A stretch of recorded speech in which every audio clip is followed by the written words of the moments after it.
Welcome to another edition of Revive and Thrive. This is episode number 15, and I'm your host, Joshua Blum.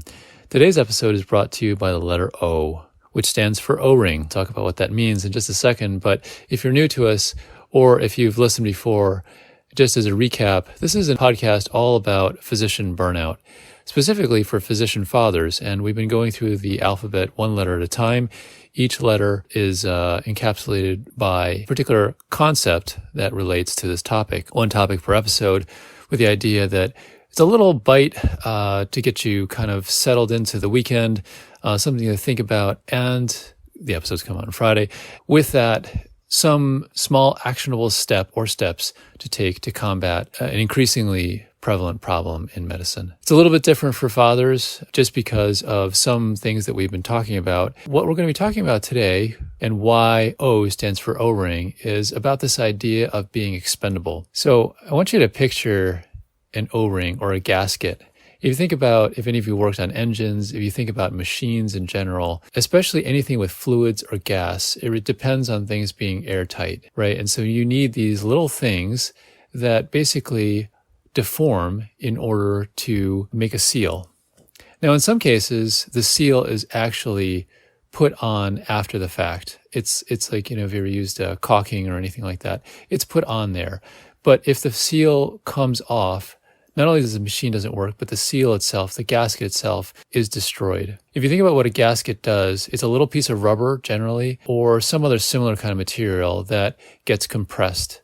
So because the gasket is there, the machine works, but the gasket itself gets deformed in the process. Do you see where I'm kind of going with this? Many times in organizations, not just larger ones like hospitals, many times in any kind of organization where there's more than one person involved, various people end up functioning as gaskets. And by that, I mean that there are certain duties or things that they get asked to do, responsibilities that they have that they did not sign up for.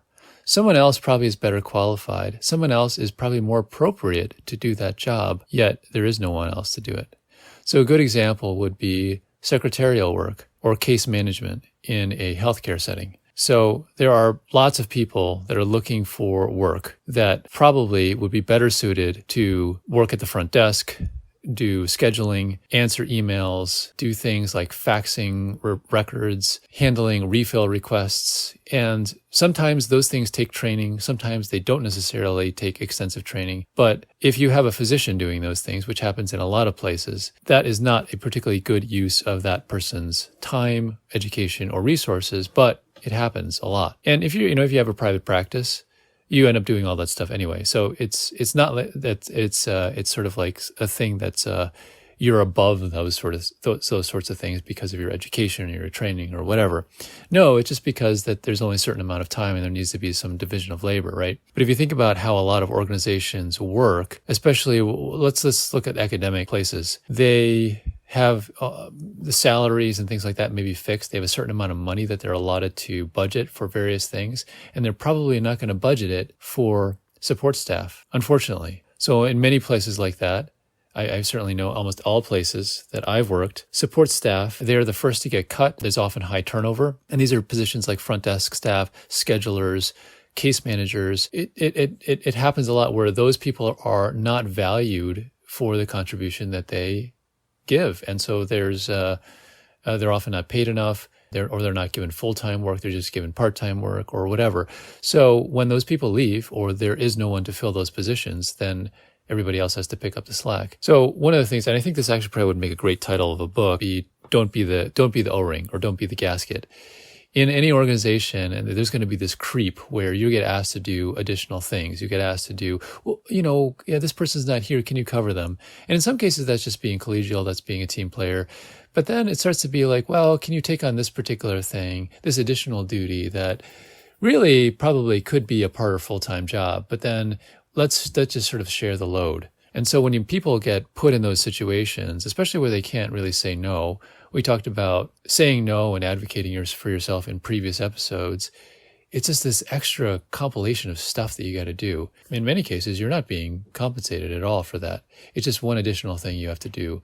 In some cases, it's, You're doing it because you get the honor for working for X, Y, or Z organization. That particular idea also pertains to aspects of parenthood. So you think about, another very time-consuming sort of thing, obviously having children and managing a household is a lot of stuff. It's probably even a better example actually than medicine, because even if you're tasked with a bunch of other crap that you didn't sign up for, you're still getting paid for it, right? But let's just say, I'll give you an example. It's sort of a benign one, but it's still one that happens. Say your kids are of the age where they want to have pets. They said, oh, we want a dog. So you're like, okay, we get a dog. Now, they may not necessarily be quite at the age to understand what that responsibility is or be able to necessarily carry out all those things themselves. They may not be able to drive, to take the dog to the vet.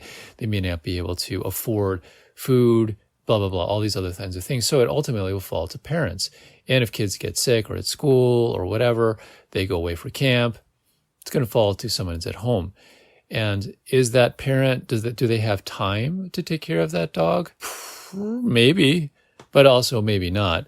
Do they have additional resources to be able to do it? In some cases, hopefully they would have thought of that. Otherwise, they probably wouldn't have gotten the dog. But, in some cases, you don't always necessarily anticipate those issues. Dog gets sick, needs extra medical care, whatever. You don't anticipate that. The extra responsibility that comes from cleaning up after the dog, walking the dog, all these other kinds of things. Like a kid may not necessarily appreciate that.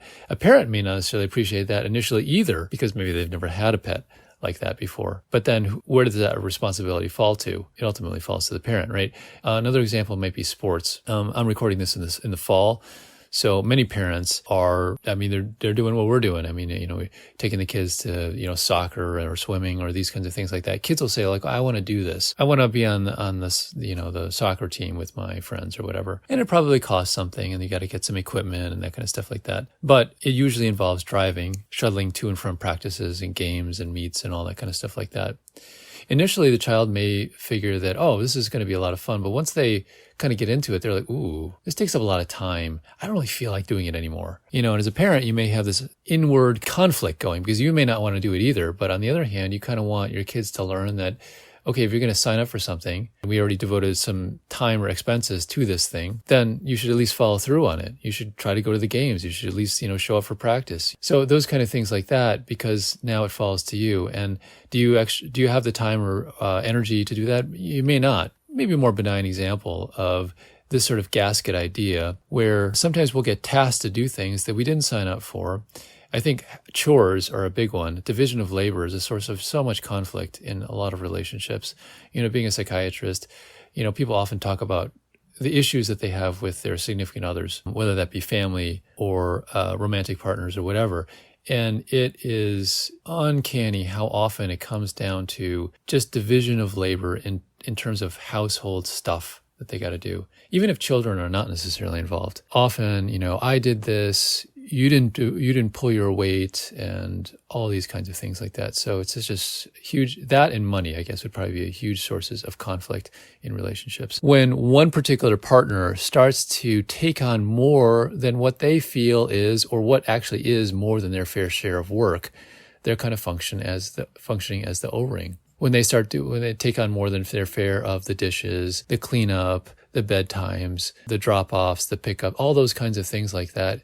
It's none of that. You're not getting paid for any of that, and you're probably not getting thanked for a lot of that kind of stuff either, right? It's just sort of an expected part of what you got to do. Who really wants to do the dishes? Who wants to do the laundry? Who wants to cut the grass? These are all things that are sort of like part of what you got to do, but they're not particularly rewarding in themselves. If you make dinner, for example, you make meals, at least you get to eat it afterwards. But washing dishes, how rewarding is that, right? It's just sort of a thing that needs to be done. Obviously, there's things you can probably do to make it more rewarding, I guess. And if you do know of that, please let me know. I would love to know. But these are sort of things that are part of being in a household. One of the things I think that comes up a lot, I would say this is often true of like physician couples. There's a fair number of physician couples out there. Maybe they met in medical school or residency, and so they have common interests, and it works in that way. You have essentially two breadwinners in the relationship. From a outsider's perspective, you probably could really live on one income, but you got two. Both jobs are probably important to that person. If one person is sort of pulling more of their weight at home in addition to working their physician job, inevitably resentment will start to build. When we think about burnout as a whole, we're not necessarily just looking at work. We're often looking at other things, the other tasks that leave us with less bandwidth, less reserve to be able to deal with whatever we have to deal with. So it's one of those things to think about. I think when you look at doing an assessment of all the different responsibilities that you have, where does most of your time go? And here's the sort of actionable step for this week. Thinking about where do you devote a lot of your time. If you look at it's almost the equivalent of and if you have a credit card that tells you the breakdown of your spending, you can see a certain amount goes toward entertainment, a certain amount goes towards food, a certain amount goes to rent or mortgage or whatever, those kind of things like that. If you think about where a lot of your time goes, is that where you want it to go? In most of our cases, I think for a physician, even if you are working part-time, it's still going to be fairly time consuming because let's say you're allotted for 40 hours a week. For a physician, it's never a 40-hour-a-week type thing. There's always much more that needs to be done on top of that. Your clinical hours are never, well, I don't say never, but I think in most people's cases, your actual patient care time and the amount of time that you spend are vastly different things. There's going to be a lot of that. Parenting and other stuff that goes with childcare, again, depending on the age of your children and so forth and their needs, will also adopt a significant amount of time. But then where does the other time go? We talked about this before when we talked about the breakdown of time and how much free time and so forth that you may have. If there is not enough time to recharge, if there's not enough time to do things that make you you and keep you centered, then you're going to be depleted. If there is a lot of extra stuff, I think of this, in terms of administrative stuff in a medical job, extraneous meetings, there's a lot of paperwork that doesn't amount to anything, all those kinds of things like that, especially if you feel like it's pointless. Remember, so many things when it comes to burnout come with this. They get back to this idea that what you do is ultimately meaningless. It doesn't seem to make a whole bit of difference one way or another, whether it gets done or not done. And so it's hard to really get motivated to do that. So if there's a lot of that kind of stuff, a lot of stuff that you end up having to do that you just sort of hate on some level, then the risk, I think, of burnout is going to be pretty high. So I think it's a good idea to make an assessment of that. And then I would say, think about yourself in that O-ring capacity.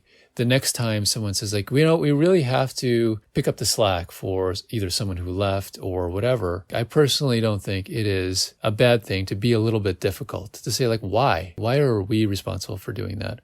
Why can't we hire somebody else to do that? Or why don't you do it? You who's delegating, Or why does this even need to be done in the first place? Is it that important? Because sometimes we'll just do it because we're used to picking up the slack. We're used to being team players. We want to be helpful, as we talked about last week, without even questioning it. So sometimes when people put up a little bit of resistance, it gets people thinking. So don't be the gasket. Question it. Ask why. That's it for this week. Take care and have a good weekend.